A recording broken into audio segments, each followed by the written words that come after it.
বৃষ্টির দিনে বিকেলে চায়ের নাস্তায় কী বানাবেন ভেবে পাচ্ছেন না? তাহলে চলুন না গরমা গরম দেখে আসি পেঁয়াজির রেসিপি।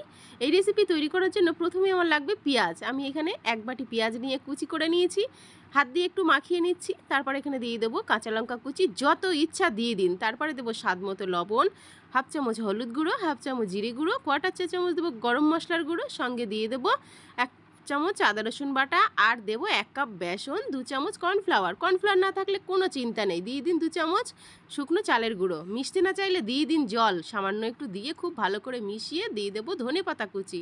আবারও খুব ভালোভাবে মিশিয়ে নিয়েছি। জাস্ট এবার হাতের মধ্যে নিন আর গরম তেলে ভেজে নিন, তৈরি হয়ে যাবে গরম গরম পেঁয়াজি। এটা কিন্তু এই বৃষ্টির দিনে চায়ের নাস্তায় জমে যাবে। তারপর আর কি, জাস্ট 5 থেকে 6 মিনিট একটু গোল্ডেন ব্রাউন করে ভেজে তুলে নিন আর গরম গরম সার্ভ করে নিন। পেঁয়াজি চায়ের নাস্তায় জাস্ট জমে যাবে। আজ তাহলে বিদায়, দেখা হবে নতুন রেসিপিতে।